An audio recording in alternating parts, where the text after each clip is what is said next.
What it do? What it do, y'all boy? It's Galaxy, your boy. I'm back. I told y'all I was gonna drop another banger today, man. I'm back with it. Today we're gonna be reacting to three true Starbucks horror stories, animated today by Horror Shorts Party. Original video will be linked down in the description down below. So, further ado, let's get into it. Pause. Let's go. This story was inspired by a news article revolving around a Starbucks female restroom. There's been many incidents revolving around creeps or peeping toms spying on females in public change rooms or restrooms. But either way, this story definitely takes the cake. People what makes this more disturbing was how the individual who submitted this story the whole meta glasses included a thing reference photograph of the people alleged go do some occurrence. weird stuff with it, bro. Please do keep this photograph in your mind, as it will be a key component to this story. It's tough being a working student. However, I didn't complain about it. Keep that photo. After all, I got a job in at your mind, y'all Starbucks boys. as a barista. With its dim lights and jazz music, the ambiance was soothing. During break time, I would bring out my laptop and do my homework while drinking coffee.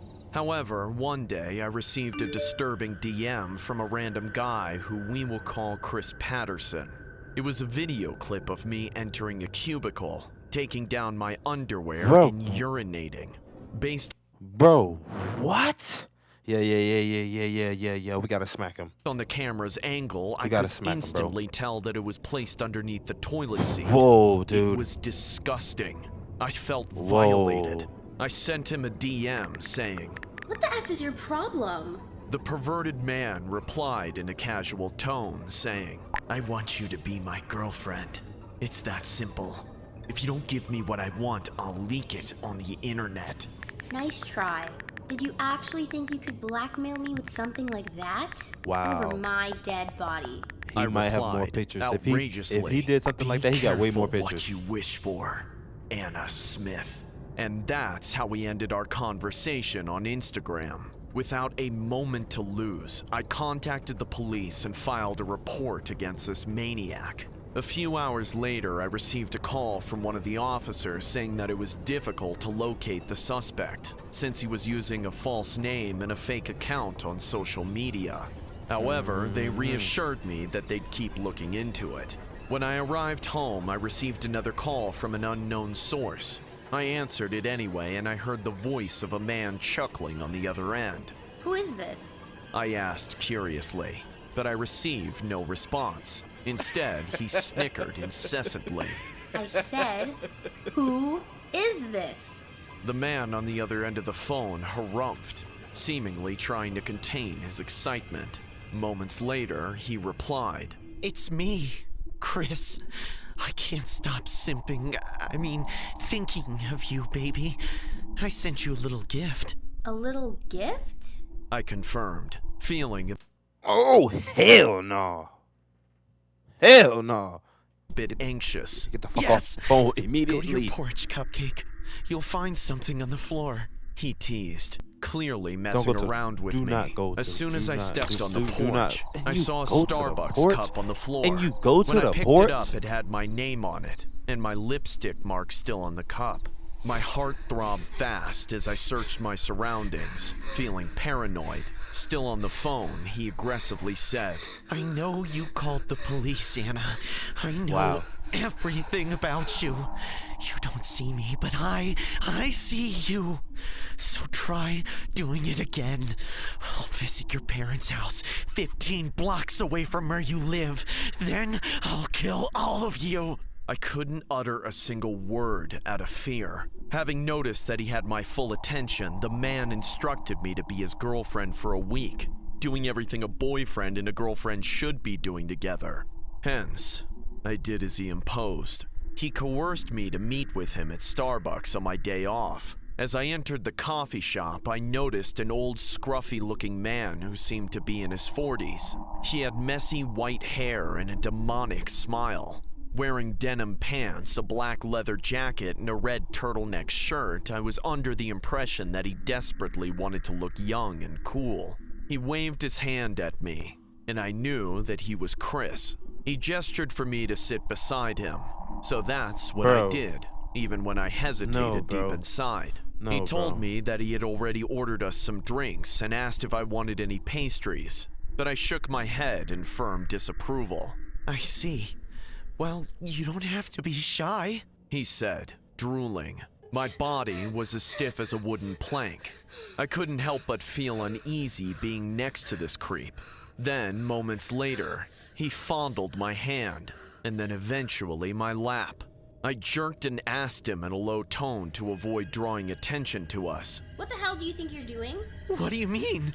This is what girlfriends and boyfriends do, right? He laughed as he scanned my body maliciously. Suddenly, he glanced at me with round, intimidating eyes and said, "Don't forget about our little agreement, Anna. If your parents' lies aren't enough, I can also get rid of your best friends, Carla and Dana, and dump their bodies in a river." How did he know so much about me? How long had this pervert been stalking me? I fell silent and looked down at the table as he grabbed my hand and emphatically kissed me in public. In the following days, I was forced to stay at his place, where I slept with him. Then, before going to bed, he would firmly tie up my hands and God feet with damn, metal chains bro. to ensure that I wouldn't leave his side.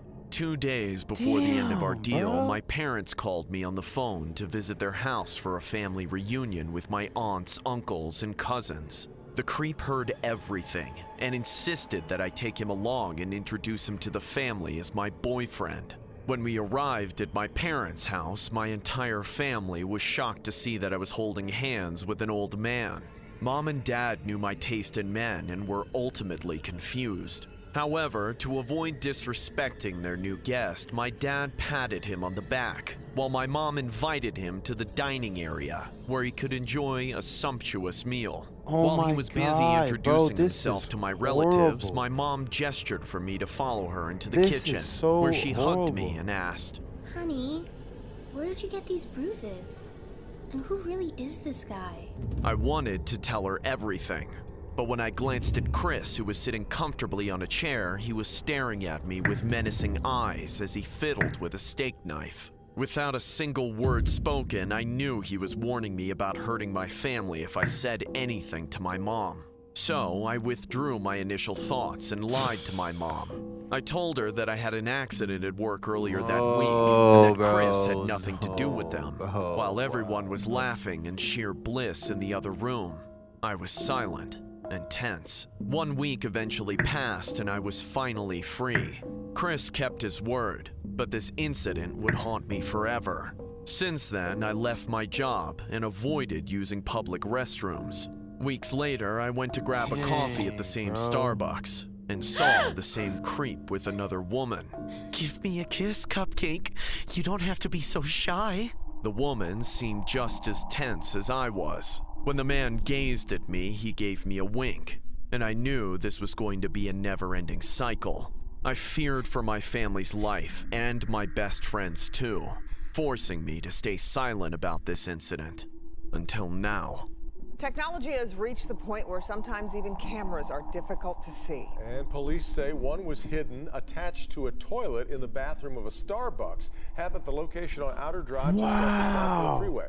It's the size of this pen right here. Now, it's easy to hide and easy to overlook, but police say for days it was watching people inside this Starbucks.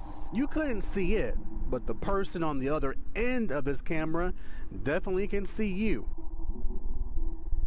Disgusting. You're disgusting. You're just like, bro. You're just like. On October My 22nd, God. 2012, a woman in her early 20s named Whitney suddenly vanished on her way to work at Starbucks. What concluded within the case shocked the entire nation and unfortunately ended in a brutal fatality. The Not next somebody animation was died, bro. inspired by this tragic event. Wow, dude. There was a time not so long ago that my only relationship to Starbucks was that I worked there. I wasn't a fanatical customer. I wasn't the owner of a franchise. All I had to do with the coffee chain was the fact that I could be seen in the drive-thru window in the dark hours of the late shift. For a long time, I thought this meant literally nothing. After all, very little business ever came through the drive-thru at the hour, especially given the location I worked at, being somewhere most people consider as the middle of nowhere.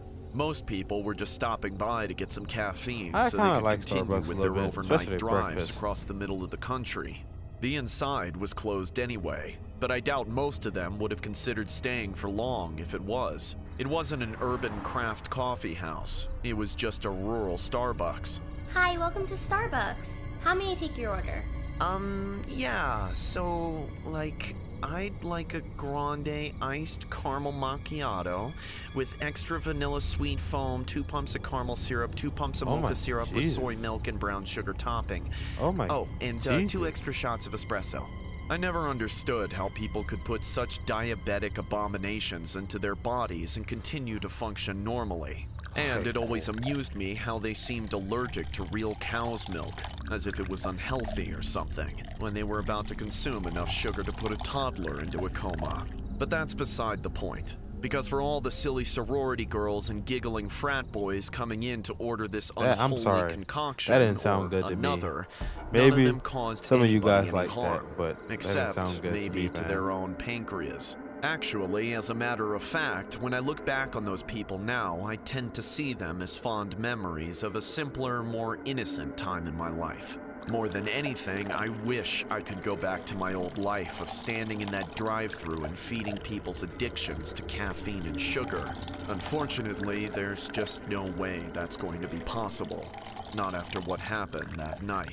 The night began no different than any other. There was nothing in the air that suggested any of the things that were about to happen. So, when the beat-up old truck rolled into the empty drive-thru without a license plate, I didn't bat an eye. The drive-thru had a couple cameras pointed toward the intercom, so we could easily remember which cars were supposed to be getting what drinks. But it wasn't meant for identifying license plates and tipping off the police about people with expired tags or whatever. For the most part, the truck looked like a textbook local, some kind of Bro, look at the guy, bro. Look at the fucking guy, bro. Look at the fucking guy, bro.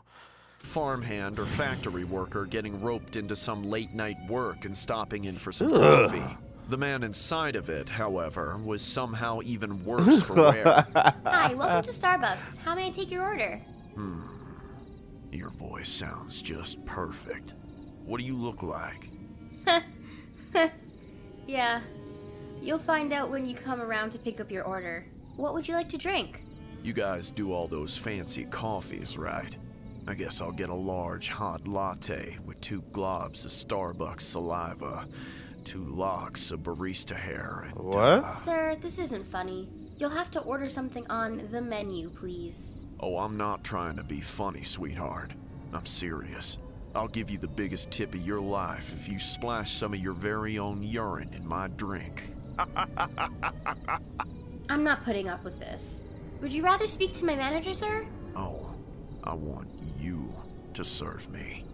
And I'd really love it if you'd serve me some of your blood with that coffee. What? If you don't mind. Okay, that's enough. If you don't get the hell out of here, I'm calling the cops.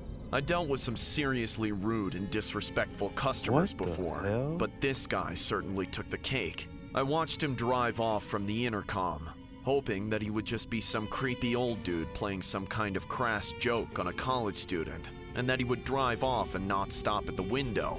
But of course, he wasn't ready to leave yet. He screeched to a stop just outside the window, leaning out of his car door with a strangely apologetic face, pleading something with his hands together. Reluctantly, I opened the window just a crack. I'm sorry, really. I didn't mean to freak you out. You're just as perfect as you sounded.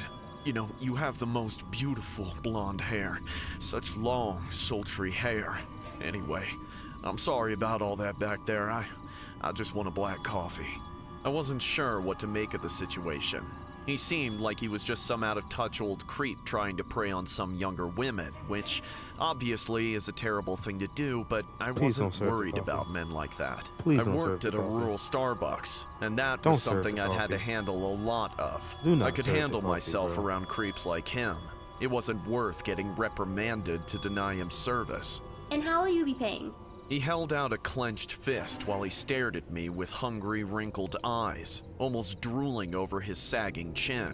I ignored his gaze and opened the window a little more to get my arm through. I held out my hand to receive the change, but when he opened his fist, there was nothing in it at all. In the same instant, he latched onto my arm with a vice grip and yanked onto my arm. He was so much stronger than I thought he could be.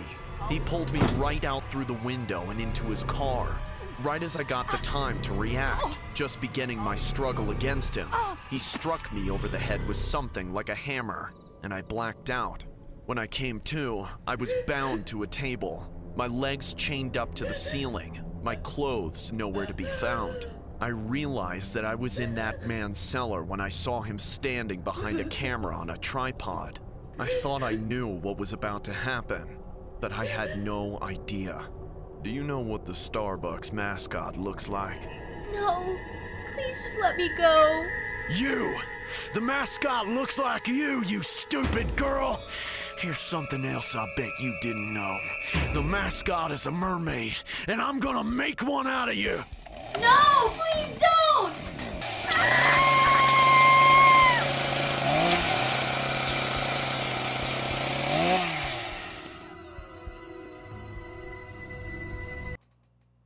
Oh my God. Oh my God, that. Wow.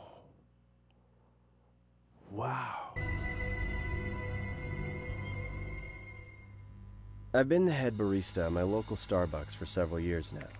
It's an exceptionally busy location, owing to its proximity to the major university that makes up the majority of the city's population. Lots of students and professors use the interior of the Starbucks as a place to get hopped up on caffeine and grind out whatever work it is they have to do. Because of that, I'm quite used to seeing some of the same regulars come in either every day or every other day. Sometimes to stay for a while and sometimes just stopping in for their fix and then going on about their business elsewhere. I used to be one of those people, working on my degree on my laptop and getting addicted to caffeine in the process. But when I graduated, I found out my degree wasn't worth the paper it was printed on, which got me stuck working the evening shift full-time at one of the 10,000 Starbucks in the nation. It's not the way I wanted my life to go, but it's the only option I had. Alright, y'all boys. If y'all want to watch the original video, the rest of the last story, it will be in the description down below. I appreciate you guys stopping by, checking out the channel. Appreciate the love. You guys have a blessed day.